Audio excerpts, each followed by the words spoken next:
Hi friends, butter பன்னீர் veg salad 50 gram பட்டரில் கொஞ்சம் கொத்தமல்லி தழை, 2 ஸ்பூன் மிளகு பொடி, கொஞ்சம் உப்பு, அடுப்பில் சிம்மில் வச்சுட்டு க்யூபாக கட் பண்ணி வச்சுருக்க பன்னீரை சேர்த்துருங்க.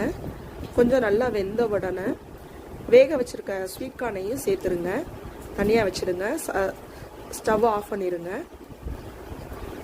அரை கப் தயிரில் 1 ஸ்பூன் மிளகு பொடி, கொஞ்சம் உப்பு, ஆர்கானோ 2 ஸ்பூன், எல்லா டிபார்ட்மெண்ட் ஸ்டோர்லேயும் ஆர்கானோ கிடைக்கும், 2 ஸ்பூன் வெள்ளை எள்ளு, சில்லி ஃப்ளாக்ஸ், வரமிளகாய் தூள் 1 ஸ்பூனு கலந்து வச்சுக்கோங்க. ஒரு பாத்திரத்தில் 1 பீட்ரூட் நறுக்குனது, 1 கேப்சிகம், 1 கேரட்டு, 100 கிராம் பாசி பயிறு வேக வச்சது, அதுக்கேற்ற தேவையான அளவு உப்பு போட்டுருங்க. இந்த பட்டரில் வேக வச்ச பன்னீரும் ஸ்வீட் கார்னையும் கலந்துருங்க. தயிரை அதோட மிக்ஸ் பண்ணி சாலட்டாக எடுத்துக்கோங்க. ஹெல்த்தியான ஃபுட். தேங்க்யூ.